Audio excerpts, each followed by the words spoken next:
Welcome back to Good Game Reviews. Just got through watching the Patriots go against the Chicago Bears. Final score was 38-31. A little bit more of a shootout, if you kind of want to call it that, but not really. First of all, before I get into the offense, the defense, and the special teams, one thing I have to point out is just how the team looks as far as what we're seeing now. And from what we're seeing, this is a team that's basically going to win all of its games through offense and just a smidge of defense. And what I can see, at least looking at the schedule going forth, is that there isn't a lot of teams that the Patriots are going to face from now on that have the defense to stop them. I mean, as far as like defense goes, I think this Bears team was probably the best defense that they were going to see for the remainder of the season. Division games aside, because you know how those can go sometimes, but as far as like teams with some defense, I think this was pretty much the best that they were going to see. And once again, they put up 38 plus. So what it looks like is there isn't a lot of teams out there that are going to be able to stop what the Patriots are doing on offense. Even with Gronk and Sony Michel going out early with an injury, they still, found the way to get the ball into the end zone and to move the ball forward. Tom Brady had 3 touchdowns now. So that's really how they're going to win their games from here on. It's just going to be strictly offense. The Patriots defense makes plays. They tend to make plays each game, which gets overshadowed by the fact that they can't stop yards and they can't stop teams from getting into the end zone. It really just overshadows everything, because you notice they are able to make some really good plays at least every game, and it just gets overshadowed because they can't stop anybody come the second half, which has just been a huge problem, this whole season. It's just that they are able to keep them down for just like a little while, and then something happens, and then boom, other team starts running up the score. So first thing I like to talk about is the offense. Now, as you heard earlier, I said Gronk, who couldn't come to the game, he didn't make the trip with the team, dealing with that back again. It's a reoccurring injury. He's just beat all up. So, I mean, they said he'll be able to make the next game, but Gronk and injuries, they just go hand in hand. So you just got to deal with them. Sony Michel, knee injury. Hopefully it's not the same knee. I'm thinking that originally it's his right knee that was injured coming into the season. I'm not sure. It might be the left knee. So if it is the same knee, then there is sort of a problem, because he's still dealing with that. And the way it looked, his leg getting twisted and him kind of hobbling off the field with some assistance, it just didn't really look too encouraging. So in the coming days, we're going to find out about that later on. As far as the rest of the team goes, not too many big plays from a lot of the receivers. Not a lot of big plays from a lot of the receivers like Gordon. Gordon has a few good plays, but he didn't really go off as a lot of people were expecting. So fantasy owners, if you're expecting Gordon to put up like 2 touchdowns and all of that, might be a little disappointed. But if you got him in the PPR league, he did at least give you something, especially on that last catch he had, which he just tore off and ran and almost did get into the end zone. So hey, that's something. Hogan's kind of bounced back. He's kind of bounced back from like previous weeks, and I think that's pretty much because he doesn't have to be dependent on as the primary receiver. He's no longer looked at as that receiver one, because naturally he's never been a receiver one. Even in this offense, at best he's been a receiver two. If you put him on any other team with a good depth of receivers, he probably wouldn't even be a receiver three. He'll be a receiver four at best. That's just my honest opinion on that, because he's able to make some good plays, but he's not really that special as a receiver. But now that he's had a little bit of that responsibility taken off of him with the addition of Gordon and having Edelman come back, he's able to move around a little bit more freely. Edelman gets into the end zone, second game in a row, so you can obviously tell that Brady's glad to have him back. And James White, still being James White, he's pretty much their most reliable receiving option, and that's saying something when your most reliable receiving option is running back. Not that that's a bad thing. If you can make it work and you can win games, then by all means, go ahead and do it. Go ahead and do it. Not taking anything away from that at all. As far as the defense goes, still some of them defensive woes, especially in the second half, third quarter, allowing way too many yards, easy touchdowns, really, in my opinion.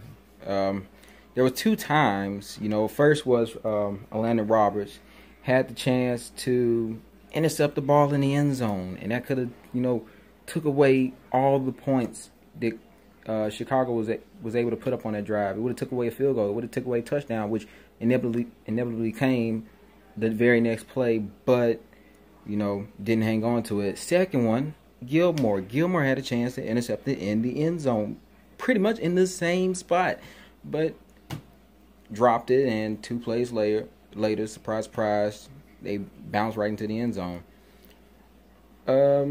But the defense did have some really good plays. You had the interception from J.C. Jackson, so his second of the year, which is, he now has more interceptions than both Gilmore and McCourty and Rowe. So, you can take from that what you want. He still causes a lot. He's still causing a lot of penalties, though. So, probably not going to implement him too much in there. He's still a rookie, so he's filling things out. But he's really good at being aggressive and keeping up with the receiver. And as long as you don't get beat, penalties. Yeah, those can drive you wild, those drive you crazy, and they can put you in a hole. But in my opinion, it's a lot better than just allowing a receiver to blow right past you and allowing easy scores. Eric Rowe, you know what I'm talking about. So yeah, and you had another interception, an amazing interception, one hand by Jonathan Jones, who's really coming to his own, especially this season, as far as being depended on.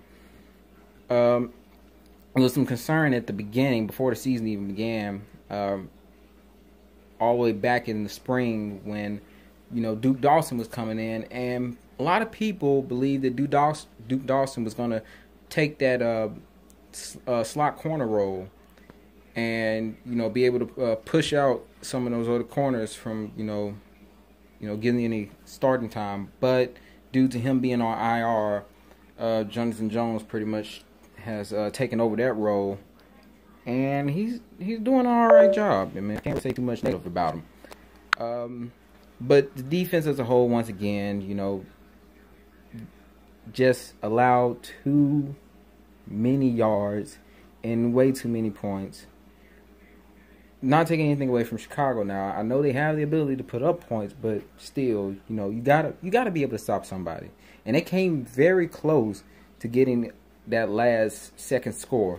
Literally, that last second. The only thing that stopped them was, Jonathan Jones once again making a big play and keeping the receiver from stretching over and getting into the end zone. So, other than that, You know, they almost went into overtime. But even then, I don't know.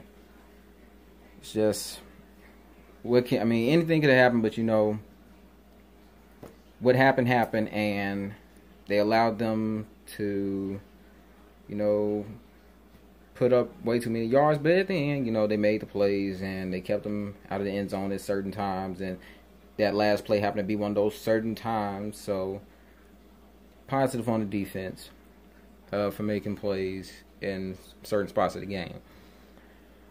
Special teams. Now, I thought at the end of this video, I was going to be on special teams. I thought I was going to rip them apart at the end of that game. And I'm about to do it a little bit, but not as much as I thought I was going to be doing it. Now, Cordero Patterson had the fumble at the beginning of the game when the score was 7-3, which, you know, put us in a little bit of a hole because they was able to get the ball and then make points out of it, putting it up to 10-7 and taking away the lead, which, you know, the way the offense was moving at the time, they probably could have easily went down the field and made it 14-3. Who's to say? And the momentum would have been all on our side, and we probably could have just kept that game out of their hands. But, you know, little special team flaws and keeping them in the game. Julian Edelman also had the ball kind of bounced off of him, but he was able to recover it. So that's good on his part. He was able to make up for his mistake. And that's pretty much it as far as special teams go. I mean, as far as their mistakes. But the good things about the special teams for this game, Cordero Patterson. I have been waiting on it. I have been waiting all of regular season, all of preseason to see what he would do once he got that ball in his hands. We seen him, you know, get a few yards on his kickoff returns. We seen him get it to the 40 at least like 2 times, from what I can remember. So he's shown his ability to be able to get it into good field position, but he finally was able to show why they put him in that position in the first place. He's able to get him a 95-yard kickoff return for a touchdown, which is what people have been waiting to see. And I'm pretty sure Bill Belichick was just ecstatic about it because you know how he loves his special teams. But yes, I mean, that's pretty much what they brought him in there for. I know they brought him in to be kind of like the little gimmicky receiver that they were going to use in certain plays and little handoffs and stuff like that. But his major role was to fill that spot that Deion Lewis left open when he went to the Titans, which was that kickoff returner. Who's going to be able to be that dynamic kickoff returner who's going to be able to get us good field position and possibly getting to the end zone when he gets the good blocks.